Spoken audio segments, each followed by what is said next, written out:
Welcome to this video. To this video, I'm gonna be talking about core loops, which is a gameplay loop, but there's many gameplay loops. There's only one core loop, and I'm gonna be talking about specifically how we use the core loop in order to craft a narrative fantasy. And I'm gonna start out how this in simplistic sense, and then gonna ramp up in complexity. And there's very interesting aspects to this that I don't think is discussed enough. And I really feel like really understanding and focusing on the core loop is a way of building way new gameplay experiencing and overall expanding how the narrative works in games. That said, let's get on with this. So we need to first talk about what a core loop is in a very simplistic sense. So let's take the space shooter as our example. So what do we have that makes up the core loop? We have a spaceship. The spaceship can shoot lasers, pew pew pew pew. There are aliens, alien ships in our space shooter that can be destroyed. The alien ships shoot, in this case down, if you have some old school shooter, down at the player. The player has the ability to avoid these shots by moving out of their way. Taking all of these combined, we end up with our gameplay loop. And in this case, it is the core loop because it is what makes up the core of the game. So a core loop is, or a gameplay loop, is made out of 3 steps if it's going to be a successful one. One is assessing the situation, it's planning out your tactics, and it is executing on that plan. That's all there is to be made up from it. And what you generally have in order to do all of this is that you need some sort of goal. The player needs to know what they're striving towards. There is something blocking the player. There is some sort of mechanics involved in putting it all together, and in the end that is sort of put into the player's play, and we end up with a fantasy. And in this case, for the shooter, we have the goal here is I don't want to die. I want to destroy the I want to survive. I want to destroy my enemies, obviously, but I mainly want to survive until the end of a round. The obstacle is the pesky aliens that are trying to shoot me down, and the drawings you might not understand. This is a wing with a pew pew gun, and this is the player's ability to move aside. That's our mechanics that we have in place, along with other stuff like the ability to be destroyed and so on. All of these then form a gameplay loop, which aliens go pew pew, the player dodges that, and then the player goes pew pew themselves on the aliens and destroys them. This is our loop. And what's happening is that in the player's mind, this is what creates a fantasy. And I think this concept is not really, talked about or really focused on enough. Because you see these old arcade machines and they have images like these. And it's like, yeah, that's just extra art or whatever. Like, that's not really the game. No. That is critical to the game. That is, the core loop is meant to exaggerate, to give the player that experience. The reason you have them on the box, not sure really even the people making this really understood this, to be honest, but is that for the player sees that and they go, wow, now I understand what I'm supposed to be doing. And then when they go into the loop, they have that sort of context in which to frame their experience and to make it all more exciting. And that's really what story is about. So this creates a story in the game, in the core loop, by experiencing this core loop over and over again. So, I mean, for a space shooter, it's a very simplistic narrative. but there is a narrative, and the sort of goal, once you've sort of figured this out, is that you don't want other things. Like, the player is not going to go out and buy a house in the middle of this game. Like, why would you, unless it's a space house, and this was a space exploration game, which is not. You can see the fantasy here. It's like, pew pew, we're gonna destroying aliens. Keep this in mind, the fantasy aspect of it. So now let's go into something more complicated. And the thing is that more complicated core loops than the space shooter one are rare. That sort of complexity is where you mostly find your games. So we get to something. I'm gonna take Thief as an example. So I think Thief is very, very interesting. Potentially want to talk about that more. I also dug into the history quite a bit, so I know how it came about pretty well. And it's also interesting is that it's sort of like a first of its kind, even though that same year they came out, there was 2 other games, stealth games as well from Metal Gear, and the other name escaped me at this moment. Doesn't matter. What I want to talk about is what makes up the Thief game. So the Thief game has loot. You're a thief, right? So you're gonna get your loot. That's all there is to it. So like you go in and you steal stuff.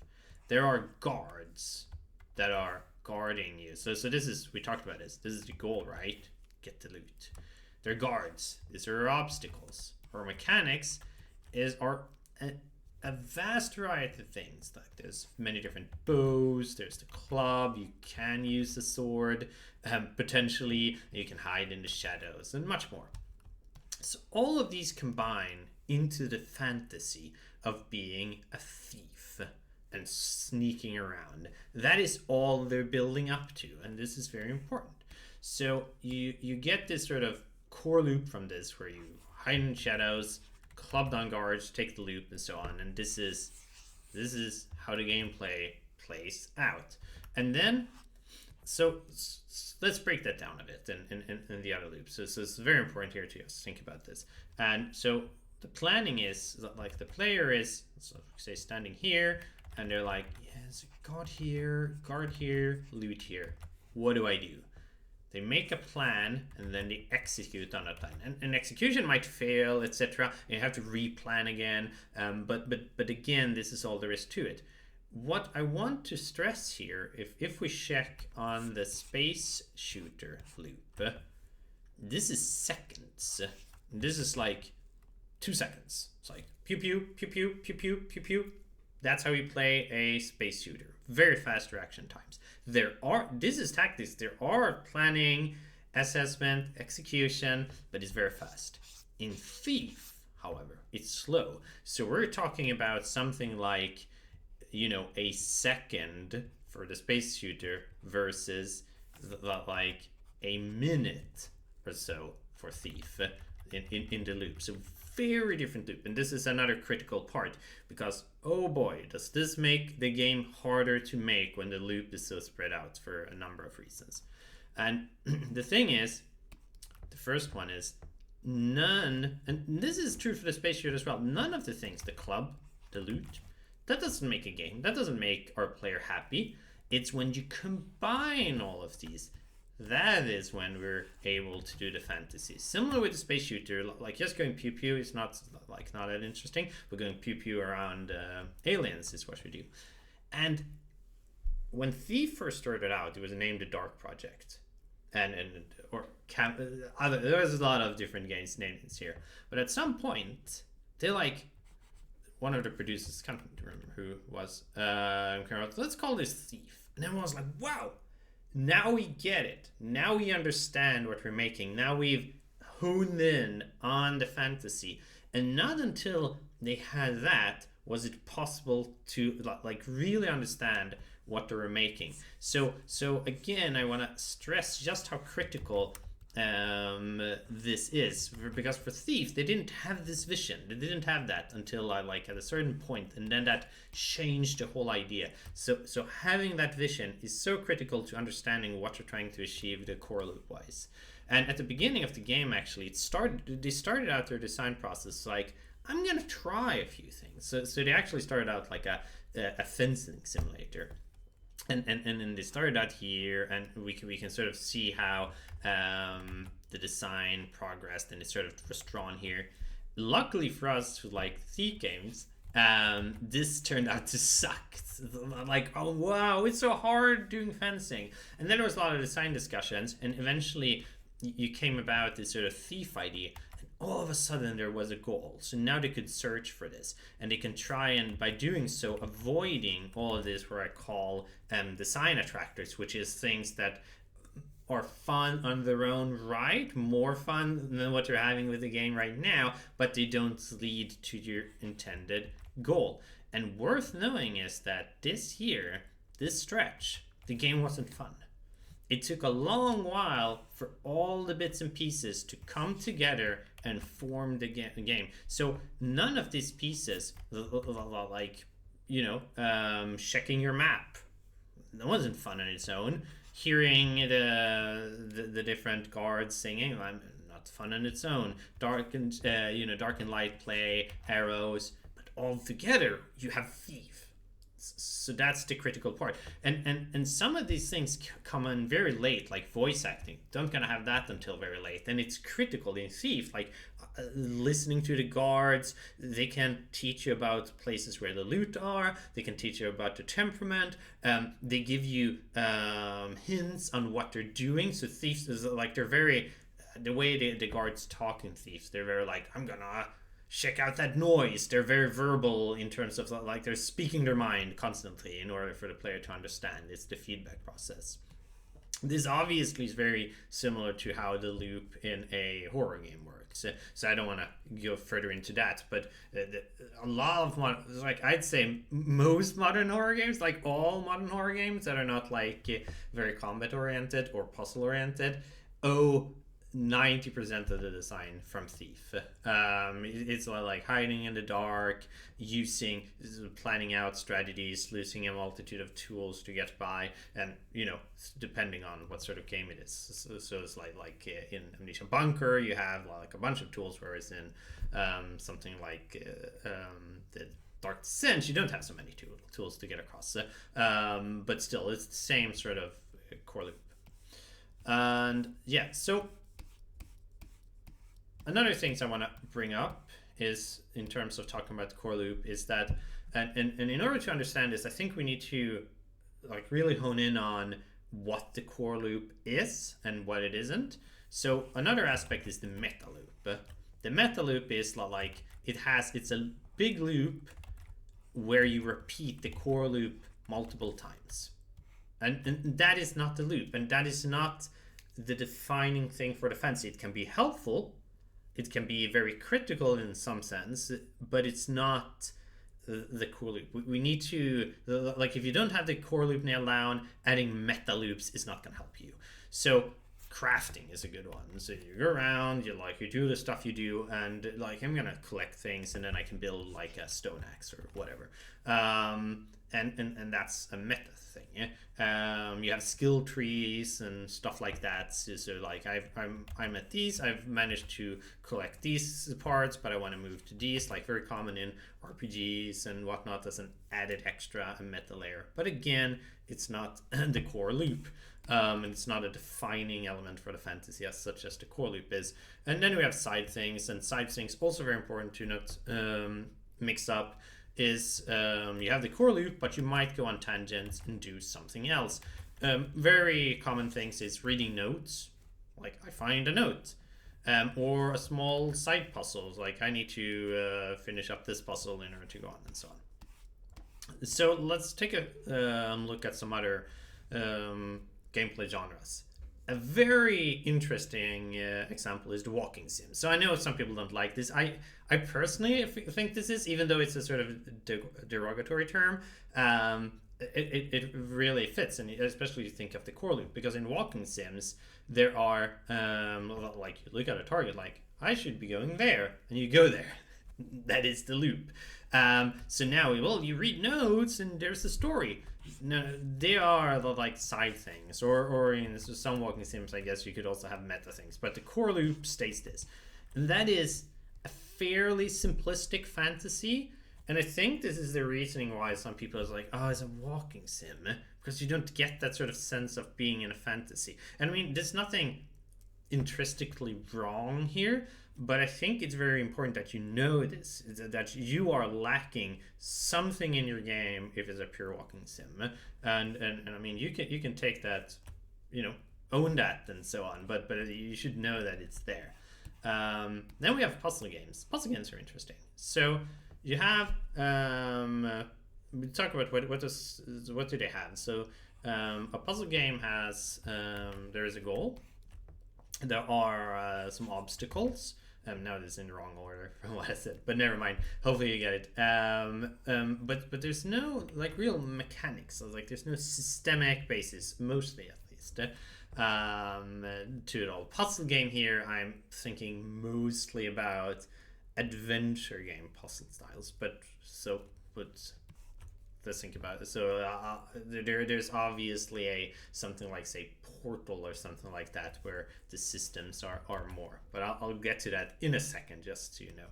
But here the loop is like you find some sort of lock, you find the key, whatever that might be, and you unlock the lock. That's your loop. What you're doing for. And again, the problem is that it's very hard to make this into an interesting fantasy of the way. And it's just sort of, what am I doing, like the puzzles? Unless you're at Puzzle Solver, like Fraser Layton, really, it goes into the fantasy of Fraser Layton games. But if you're like something else, it's like it feels more like a side thing. It's not really digging down to a similar thing as a space shooter game or thief game, where the core loop is really integral to the fantasy. And so another thing that I also want to think about or talk about is this loop here. So you have like you assess and you execute. So it's like there is a puzzle, I need to solve it, you execute. Often very hard to plan. You don't really, you just execute. You can't do there's no middle step. You like this is either like a sort of one of like, oh, I know what to do now, and then you execute it. You can't really plan and fail. So when you solve this, like if you have an idea for solving that in a systemic way, then often your puzzle game goes to the next level. So a good example, so Portal is a good example, although I think that's a bit different. The genre is not really the genre I'm talking about, still worth noting. Origin, also really good. Outer Wilds also has a similar sort of vibe there, where you don't feel like you are stuck and trying to understand what the designer's thinking, but actually planning ahead your next moves. So very important difference. Then the sort of final thing is, so I talked about, so this is important for how we move onwards, right? And we have then so what other sort of games have these sort of complicated loops, like how do we take this next? And some interesting examples again is survival games. Like, don't you have a really long loop? But I don't think so, because this is a lot of it's on the meta level. You still shop things and build things, and you loop around that. That's sort of the fantasy as well. Like, I'm gonna shop down a tree, build a house, but you start building a share or a wall or a small piece. RTS games, similar thing, or any strategy where like I have one house and one person in my army, and now I have 3 houses and 3 people in my army, and you sort of expand on that. So there's a lot more to it. Both of these games also have the same thing, that they're not really interesting until you have a lot of parts, but I think that's not really I don't really think that applies in the same way as Thief does, because they have their core loop down. It's just that their core loop is a bit boring, whereas Thief is, its core loop comes together when all the stuff is, and if none of that stuff is not there, then there's no game. Very different, I think.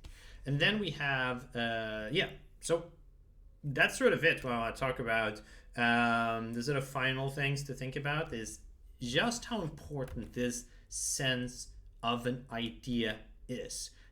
I'm seeing like a lot of like game developments. Not like I have an idea I'm gonna try out and so on, and that's fine. And I think you should always experiment and so on. But like you're missing something out if you don't have like this fantasy in mind, and so on, because what that's the only way you can really stay clear of all of these design attractors along the way. And it's really the only way to endure this pace when the game doesn't really work. And I think really that this is a really hard part of game development. And sort of, if you look into how Thief was made and so on, it really shows like what it takes to come up with a novel concept. And all of this really applies to Soma, which has this problem quite a bit, where there's this high level idea, and the game, just for the longest period of time, is not all that interesting. And there's constantly other things that you feel like you could be doing that could make the player better, but they're really they're these design attractors that really doesn't do what you want to be doing. And that's going to be the next video, talking more about that, how that was set up, how that worked. So if you're interested, you want to subscribe, I'll hopefully get a video about that out next week. Hopefully this was interesting, and let me know if there's any questions or any other subjects surrounding this that you want me to bring up. I'm very, very interested in this, so also super interested in hearing comments. Take care, hope you enjoyed.